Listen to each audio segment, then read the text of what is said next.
That's a very, very good question. People are, in our world today, are struggling to, find their own identity, their own independence. And in a world where there's a lot of branding and same, uniqueness, the ability to stand out and be different in some way. And the last thing they want to do after working in a corporate or working in an organization where they're largely told what to do is someone else now coming and telling them what to do and sort of controlling them in some way, them losing their sense of self or their sense of identity, their own sense of governance. In that question as well ought to be people finding themselves in a position where they lose their sense of self because they're now not what they thought they were. That through this process and somehow their image of themselves will be somewhat diminished because now they've actually learned that they've imagined they were further ahead than they were, and now all of a sudden through this mentorship process they realize that actually they're not. So it all boils down to losing their sense of self, that they may be learning through that something about themselves that they don't want to hear. Okay? My answer to that is twofold. The first is this. First, be willing to be wrong in order to truly be right. Let me explain that. When you're so busy trying to be right, even though you're wrong, you stay ineffective. You stay high and mighty in your head, or important in your head, or whatever in your head and in your heart, but in reality you actually don't have the ability to back it up. In other words, you think you can play golf at a level of a 5 out of 5. In your head, meanwhile, you really have the potential of a 1. Okay? That you soon get undone when you speak a good game in the pub, and yet you go out there into the competition in the arena in front of everyone else. They won't even have to see you hit the ball. They just watch you how the way you swing. An experienced golfer can see that you're not who you think you are. And I think you're got a bit of an ego, and in this case a bit of a fragile ego, because you're scared of actually losing your own self-importance, your own sense of self. Unfortunately, this is one of the things that people are most terrified of. It's very understandable. I experienced this myself. Until I truly became committed and really willing to be wrong in order to be truly right, meaning correct, dealing with reality, not dealing with my own fantasy and my own fiction, being willing to feel small for a little while in order to genuinely grow big. To really reduce the level of nonsense, the level of fiction, the level of ego, the level of unreality, okay? The level of your own home movie you run in your head about yourself. Everyone else knows the reality except you, about who you are. You know that one? So when I started changing to really being committed to reality, even if I was going to feel small and stupid for a while, to learn how to laugh at myself. Because it is silly. You can walk around after you've watched a cowboy movie for 10 minutes thinking you're a cowboy. But the reality is you just, whoever you are, go to work, go home. You're not a cowboy, and you're not the hero. But when you go and watch a movie, you walk out there with an inflated idea that you may feel a bit like the cowboy in the movie, or the hero that saved the day. You walk out with the theme tune blaring in your ears as you walk out. You just feel this thing, Well, in life we're the same. We haven't really paid the price to actually get to where we want to be. We haven't been willing to be real with ourselves and actually get to hear the truth. So we're not ever working with reality. I would say courage is important on a secondary level. And I would say the ability to face the truth through that courage is the second thing on a secondary level.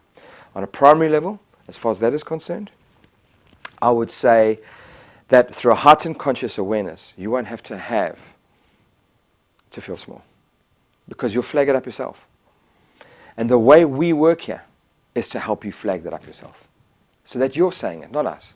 We're not necessarily telling you where you are, where you're not, but through helping you with your own self-awareness, you'll find that. And that's a big part of the self-coaching thing. Okay? So that's the first part. That's a big question you asked. You ready for the second part? The second part is this, the control element, being controlled, losing your identity through being controlled. Well, if you're concerned about losing your identity for being controlled, it means that you fear inside somewhere that you have your own lack of identity that is rooted very deeply at all.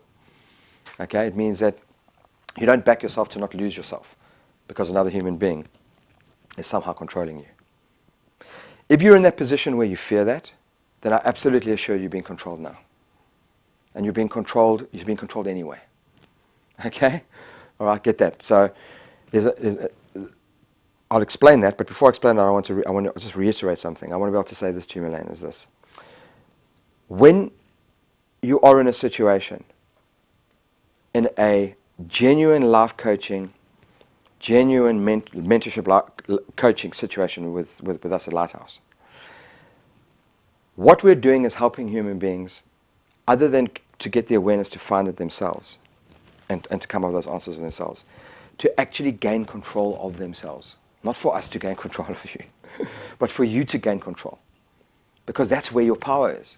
And if we're going to, as mentors, help you achieve your goals, then our responsibility is not only just to help you think well, feel well, eat well, look well, be well, but to raise your level of conscious awareness to the point that you own enough of yourself that you know you'll never lose it. That's a powerful statement to make, and it's true. Okay? You don't think you're being controlled? Does that come as a bit of a hard line? Let me tell you how you're being controlled. Are you able to wake up in the morning and decide to be happy and then be happy all day, irrelevant of what happens? No. Who's controlling you then? If it's not you. If you wake up in the morning and you say, today, Milan, I'm going to wake up and I'm going to go out there and I'm going to be happy all day. I'm going to be happy, peaceful, and joyful as a human being. I'm not going to be stressed, unhappy, and miserable like I was yesterday. And the first thing someone else out there does, you can feel the resistance. You start to get that feeling of being a little bit peeved, and then a lot peeved, and then angry, and then irritable, and then everyone's in your way, and then you're late, and then you're stressed. Out the window, that goes. Who's controlling you? You. But not in the moment. From your past programs, your past experiences, your conditioning. So who's running who? Are you running your mind? Or is your mind running you? Are you able to instruct your mind in the morning, I want to be happy, peaceful, and measured all day? And choose that no matter what happens? If you can't, who's running your mind? It's not you. It's your past conditioning. It's your past scripting. It's your past programs, your past habits, your past reactions. You're just this software where buttons can be pushed all over the place, but it's not you. You decided to be peaceful, happy, joyful, calm, measured, dynamic, professional. And that day you were maybe some of those things, but if you look back, it's only because those were also parts of your brain that were hardwired by your past. Does that make sense? So who's running your brain? Who's running your mind? You or your past? In most cases, I can absolutely assure you, it's your past. So you're being controlled anyway. What we would like to do, very much strongly, is help you take control. You control of your past conditioning. You control of what makes you unhappy now. And so that you can choose to be happy instead. Does that sound foreign? Yes, probably it does. Because all your whole life you've been controlled by something else in the name of it being you. It's not you. You decided differently, but you never got that. And you never got that because you couldn't choose, because it wasn't you. It was your mind and your programming, conditions, your addictions, your aversions, your perversions. You run by your past, and your past does not equal your future, okay, or your present, okay. Just memory traces are rerunning the same reactions. You can't really respond. Besides that, there are people out there that are creating things right now called brains. And they know you. They know your addictions. They know your aversions. They know your perversions. They know how much you earn. They know where you work. They know who you want to be. They know who you think you are.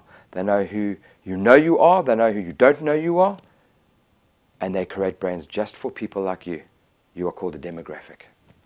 You're called a psychographic in some geographic. And to think you're not controlled, come to us, we'll show you how controlled you are. But it won't be by us. It'll be by yourself and your world, your software that you've created over many years. How about becoming a programmer and stepping out of that and writing a new program called Every Moment of Every Day I Choose program? And then you realize actually it's not a program you need at all. Just you and your ability to be consciously aware enough to choose in the moment. Rather than be run by your mind, thinking that you are your programs. You're not.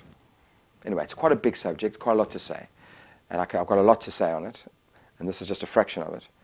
But by getting more involved in learning about the society, getting involved in what we do, learning more, you'll understand more about this. But that's where your true control lies, with yourself, not with us, with yourself. We can only help and guide you to where that place is. And then we really have somebody who can help progress, because you have choice. Yeah. Thank you. Good question.